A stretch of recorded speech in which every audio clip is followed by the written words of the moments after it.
Da Padova Forza Italia firma una mozione per l'autonomia del Veneto. Durante la prossima seduta del Consiglio Comunale, il capogruppo dei forzisti, Manuel Bianzali, insieme al consigliere Carlo Pascoaletto, porterà nell'aula del Parlamentino di Palazzo Moroni la richiesta di sostenere la Regione Veneto affinché la proposta referendaria venga svolta nella stessa giornata individuata dal Governo per il referendum costituzionale di ottobre. Riteniamo che anche i comuni importanti come Padova debbano sostenere la Regione nelle iniziative, cioè quella di accorpare il referendum dell'autonomia per il Veneto. Bianzali attacca Renzi, che a suo dire sta cercando di ritornare sempre più ad uno Stato centralista, producendo effetti negativi anche sui comuni a cui verranno destinate meno risorse.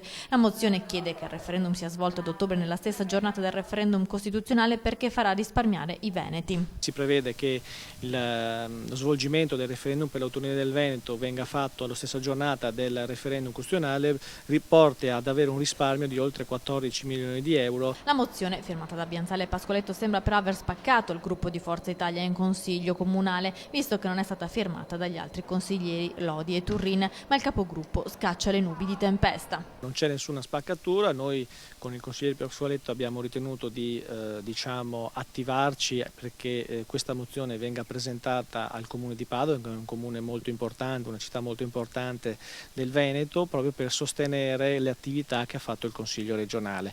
Adesso vediamo al prossimo Consiglio comunale, io credo che non ci siano colori politici destra o sinistra.